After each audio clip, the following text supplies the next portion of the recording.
Welcome to the Loving Truth Podcast, where it's all about finding clarity, confidence, and peace in the face of marriage challenges. And now your host, relationship expert, and certified master life coach, Sharon Pope. Hello, loves. This is Sharon Pope, and this is The Loving Truth. Today, I want to talk to you about how we need to rethink the institution of marriage and how to upgrade our relationships so that they can be more successful. I mean, we're not being terribly successful with marriage these days, are we?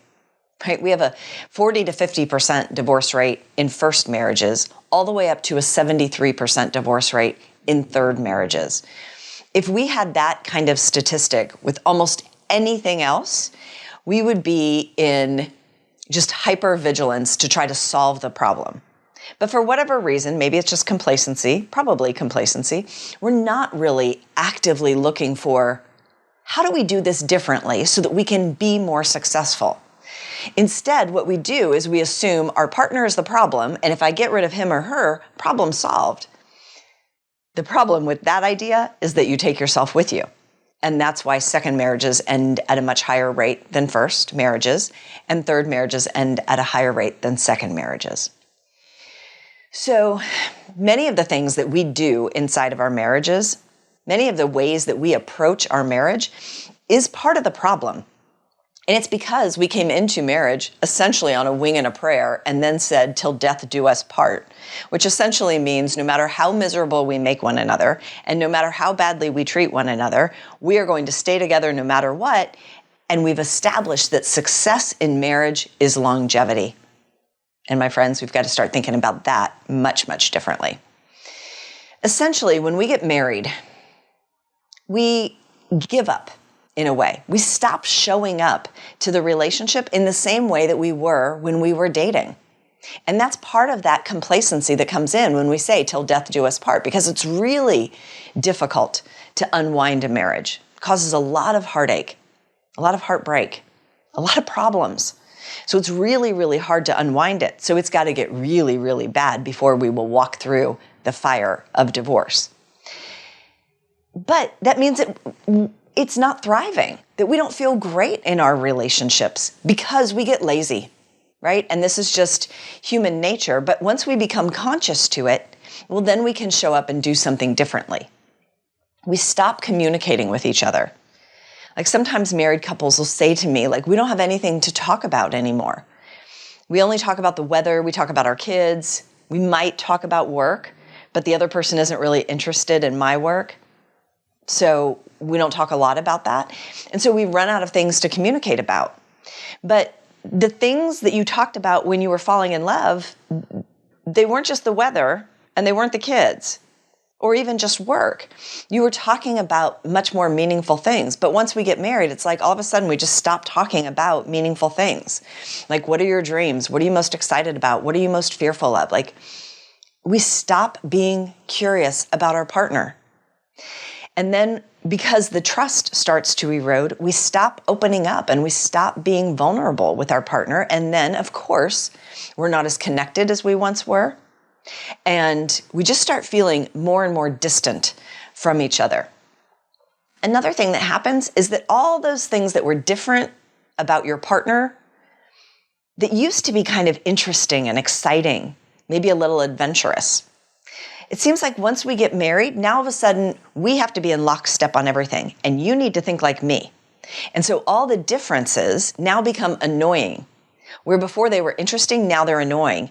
And now all we're doing is trying to get each other to think and experience the world the way that we do, because it would just be so much easier. If you would just think like me and react like me and respond like me, then I wouldn't have to do any heavy lifting of realizing that we are two separate individuals who are allowed to have two separate and completely different perspectives. And that maybe your perspective is just as valid as mine, right? We don't do that very often. And the last piece that I will say in terms of, there's lots of things that we get wrong, but I'm calling these like the big three. The third one is related to how we love in order to get love, in order to get validation, in order to feel secure, in order to feel like enough. Whatever it is, we are loving to get as opposed to loving because it's who we are and it's what we're here to do, right? Sometimes people will say, well, I'm not going to be loving towards him because he's not being loving towards me, so he doesn't deserve it, right? But then he's probably thinking the exact same thing. I don't feel like being loving towards her because she's not being loving towards me. And so then no one is being loving towards one another. And then we're unhappy in our lives and we blame our partners for our unhappiness. Because if they were doing something different, I would feel happier. But there's no self-accountability in any of that. And so then we get entitled. We get entitled to kindness. We get entitled to respect. We get entitled to have affairs. We get entitled to blame our partners. We feel entitled to be angry all the time because we're not unhappy.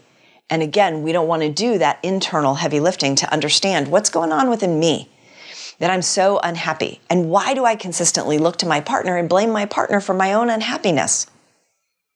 All of these are sort of ingredients into what is just thrashing the institution of marriage today. And at some point, it's going to become painful enough that we're going to start opening up to new ways of being in relationship with each other. And I believe that that time is starting now. I think that there are more people looking to create a more conscious relationship with one another because they want to feel good inside their relationships. So let's talk about some things or some perspectives that you can pick up that will help you be more conscious and therefore much, much happier inside of your relationships. So the first one is to realize that we are meant to be in relationship with each other. Like, would it be easier if we lived in a cave all by ourselves? Like maybe, because no one would be there to disagree with us, but we wouldn't be happy. Like, I think it's hard to have a happy life unless you have good relationships. You might exist. You might still be, walking this planet and kicking, but you're not happy. You're not fulfilled. You're not feeling content if your relationships are in a shambles. Okay? So we're meant to be in relationship with each other, but the point of the relationship isn't to get your needs met. Newsflash, no one is on this planet to meet your needs. No one came into this life on this planet at this time to meet Sharon Pope's needs. I keep looking around like, where are the minions? Where are the people that are here whose life has to be all about me? It doesn't exist. Right? So no one is here to meet our needs. So what are we here for? Why are we in relationship? My friends, it's for growth. Because you would not grow in the same ways and at the same pace if you were not in relationship with other people. And particularly our most intimate relationships are going to be there to press all of our buttons. And when your partner presses all of your buttons, I kind of want you to say thank you. And I know that sounds ridiculous. You're like, what? I'm not going to say thank you. When you get triggered, that's just an awareness. It's like, oh, there's another unhealed part of myself that I forgot about. Didn't see that one before. That was a blind spot, right? Because you're only triggered because there's something unhealed within you. And our partners know how to do that, right? Our most intimate relationships are going to help us to see where are we not meeting our own needs? Because if no one is here to meet our needs for us, then that must be on us. Right? I know, you hate that answer. It's okay. I kind of hated it too. Like, why is the answer always me? But it's those triggers and those opportunities inside of our most intimate relationships are going to show us, where am I not giving myself the respect? Where am I not showing self-respect? Where am I not validating myself? Where am I not showing enough love or softness or compassion for myself, right? It's like all the things that we're looking for in our partners to do for us. That's just the time for us to be able to look and go, where am I not doing that work for myself? And instead, placing the responsibility at my partner's feet. And then they just keep letting me down because, by the way, I never told them and they never agreed to it. So of course, it's not working. And I do think that we have to have another marker for success inside of a marriage besides just longevity, right? That cannot be the only element of success. It was either a success or a failure. If it lasts until death, it's a success, supposedly. And if it ends before death, then that is, in some minds, a failure, right? That's so binary. It's just a horrible way to look at it when there are amazing things that transpire from when two people took an opportunity, took a chance to love each other. And even if it didn't last till death, it doesn't mean it was a failure. So we've got to come up with another way of thinking about it. There's a quote I read recently from Jay Shetty that says, "Love means you value your partner enough to confront difficult areas." Right? But what do we do when we come up against those difficulties of where we're not getting our needs met and where we're being called to grow, but we're kind of resisting it? Oftentimes what we do is we try to keep the peace. We shut down or we ignore it or we pretend that everything's fine when we know things aren't fine. We've got to love ourselves enough and we've got to love our partner enough to be able to confront the difficult stuff, because the difficult stuff is part of being in an intimate relationship. The closer you are, the more you're going to rub up against each other. It is inevitable. But it is how we deal with that rubbing that is going to tell us whether we can create healthy, productive, connected relationships or just divorce after heartbreak and more divorce. Okay? Now, another thing is I want you to think about marriage in terms of expecting lots of changes. Like if you're going to be together for 5, 6, 7 decades, you are going to experience a lot of change. But we don't really expect that, right? And we sound really surprised when there's a big upheaval or a lot of change. But the reality is that you are constantly changing because life is changing you. And your partner is constantly changing because life is changing them. Now, it doesn't mean that everything about you is changing, but a significant amount is changing over time. And the environment that we live in is constantly changing. And yet, we get so surprised and so shocked and upset when there's change. We even say it to our partners like, "You've changed," like it's such a horrible thing, as opposed to expecting things to change and going, "Oh, now is a perfect time for us to reevaluate our goals as a couple and how we want to show up and how we want to feel in our most intimate relationship." Because I promise you, when you are in your late 40s, 50s, the way you want to feel in your most intimate relationship will sound absolutely nothing like how you wanted to feel when you were in your 20s or early 30s. It just isn't the same. But if we predicted it, like let's just say, if every couple on their 10-year anniversary sat down and said, "Where do we want to go now? Who are we now? How is it different than who we were 10 years ago? And where are we headed?" That's just bringing some awareness to the relationship and awareness to the fact that we're changing and that's okay. And then we don't get upset by it. We don't get all twisted up about it when we experience change inside the relationship. Okay, another thing that you can embody that will help your relationship is the idea that it takes a village, folks. Just like it takes a village to raise a child, it takes a village to get your needs met and to exist on this planet in relationship with people. Here's what I mean. And I think that this became more pronounced through COVID, when we were all in lockdown and it was like the only people around us were just the people that were in our immediate family. We wouldn't even see extended family sometimes, and we wouldn't see friends as often. And so we put a lot of responsibility on one person. We wouldn't put it on our kids, we put it on our partner.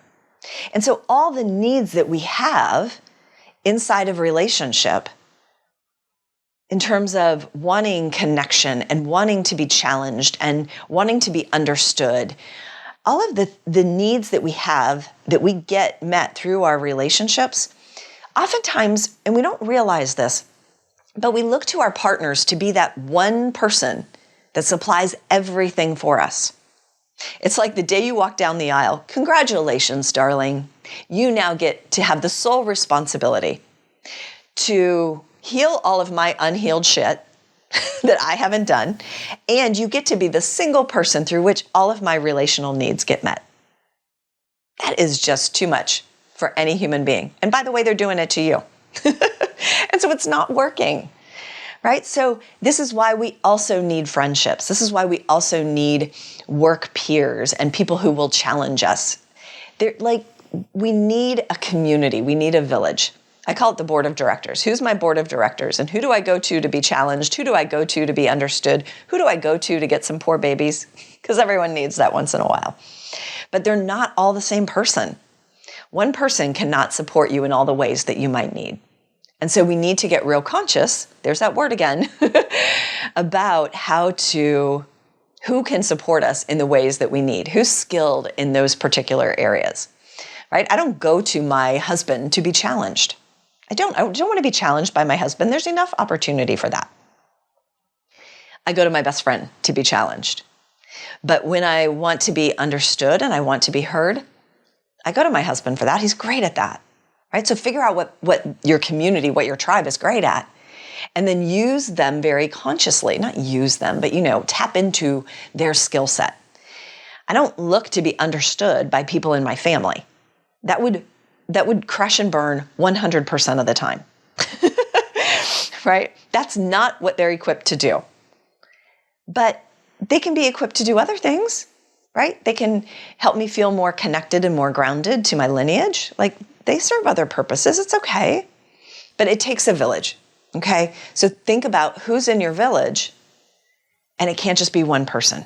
It's too much to put on any one human being, and no one signed up for it. Okay, the fourth thing, it's a big one. We got to own our shit. There is no path to healthy relationship without each of you owning your shit. But we don't love to spend time in our own shit, do we? It's not a comfortable place to be looking at the ways in which I could do things better. I could do things differently. Instead, what do? We spend a lot of time in our partner's business, which only leads to trying to control them. And no one is here to be controlled. And so that's never going to feel good. So we've got to get out of their business, back in our business, because you cannot be in your business and their business at the same time. Impossible. Just like you can't be at your house and my house at the same time. So you got to get out of your partner's business, of all the ways in which you think he or she should be different so that you get to feel better, and get back in your business and start taking accountability for your life and how you're showing up to it. Because my friend, that is where all of your power is. It's not just, I know it feels prickly, it feels like bad news, like just mind your own business, right? And own your shit.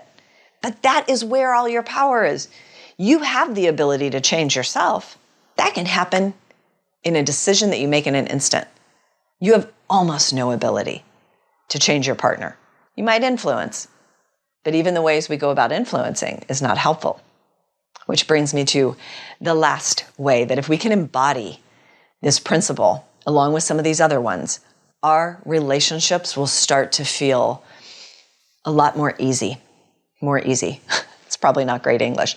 We will have more ease. We'll have more connection. We'll have all the things that we really want to feel. So this last one is we've really got to learn to upgrade our communication skills.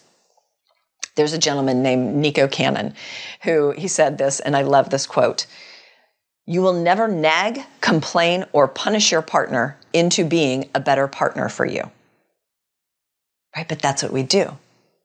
If we're not controlling, then we're nagging and we're complaining and punishing. And what I mean by that is like silent treatment or withholding, love, affection, whatever. That's punishment. But when we apply those things to our relationships, we're never going to get what we want. I promise you, if it worked, I tell you to do it. Honestly, it's what we've been doing forever, right? There is a long, long history of women nagging men on this planet.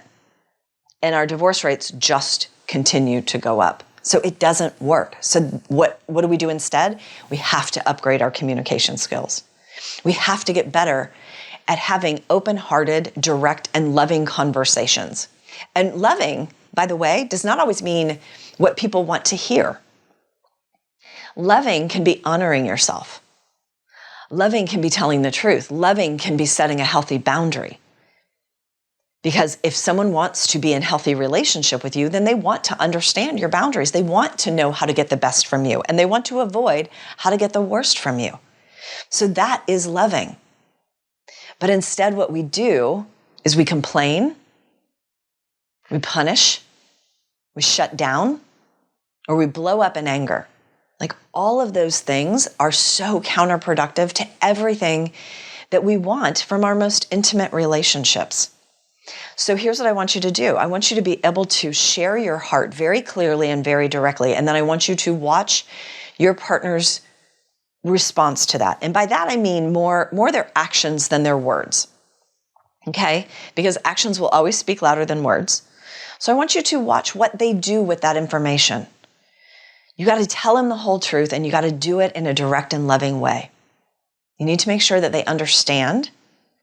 You might ask for, do you agree that this is what would be healthy for our marriage? Like, you might look for agreement, but then you just get words back. What you really need is to see their actions aligning with that. Now, let's say you're not getting the response that you want. Nagging is not going to help. Punishing, not going to be helpful.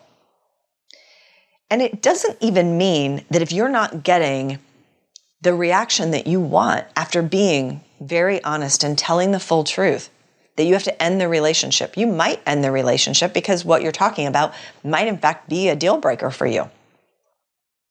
But what you can definitely do is you can move forward with real clarity about who your partner is willing and able to be and who they're not willing and or able to be. Byron Katie says, anytime you argue with reality, you will lose 100% of the time. And that is true. So if you keep nagging and complaining and arguing and punishing, trying to get your partner to be someone or to do something that they're not, then we're only causing our own suffering. And then because we're suffering, we're unhappy, and we blame our partner for our suffering and for our unhappy feelings, right? And it just comes full circle, and nothing ever gets better and nothing ever feels better, right? So when you're able to speak really open-heartedly and have direct conversations, even when they're difficult, then you're able to exist with clarity and move forward in some direction with real clarity for yourself. See, if we want to have better relationships, we've got to create a new model for them. Because this old model of just come into marriage on a wing and a prayer and think it's going to last for, 6 decades or something, clearly it's not working. So we've got to start looking for ways to do it differently. And these 5 ways, I hope, give you at least something to hang on to. And you don't have to embody all 5 of them all at once, although that would be lovely. Go master one of them. Do it for 2 weeks solid, right? Where you look to your partner and everything that's happening inside the relationship as growth. This is a growth opportunity for me. Every time I get flustered, triggered, irritated, there's something here for me. Isn't that interesting? Do that for 2 weeks to where it starts to feel a little bit more natural. And then layer on, how can I expect that of course we're going to change? How can I open up a conversation between the two of us in terms of how we've changed since we were married? Like, no matter if you've been married 5 years or 50 years, how have I personally changed? How have we changed as a couple? And then where do we want to go next? Layer that on until that conversation feels like, made some progress there. Then layer in the village, then layer in, right? Just start layering these things in. They're not impossible. You could completely transform your marriage inside of 2 or 3 months if you started to really embody these things. So I'm going to challenge you. You probably listen to lots of podcasts and lots of YouTube videos and read books and read articles and all the things. You're doing all the things, and that feels super productive. Don't stop there, right? Don't just take this information and go, that was interesting. Sharon Pope's so smart.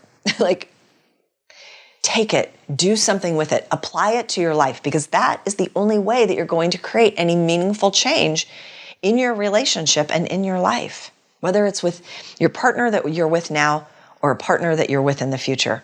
These are the skill sets that we need to be able to bring to the table if we want to be successful in having long-term committed relationships. I'm not against marriage. I don't think that there's anything wrong with marriage. I think our idea of marriage, and I think how we come into it and how we show up for it, is what's wrong with marriage. But we can change that. All right, I hope this was helpful for you. Until next time, take really good care. Love, if you're questioning whether you can recover the feelings you've lost for your spouse and you're serious about putting an end to feeling stuck, lost, and alone, I've written a book just for you. It's called Stay or Go: How to Find the Confidence and Clarity You Need so you can either fix your marriage or move forward without regret. The approach I share in this best-selling book has already worked for thousands of women struggling in lonely, disconnected marriages, and I'm confident that it will work for you too. If you don't want to spend another day stuck in indecision, go to SharonPopeBook.com to get your copy of Stay or Go now. That's SharonPopeBook.com.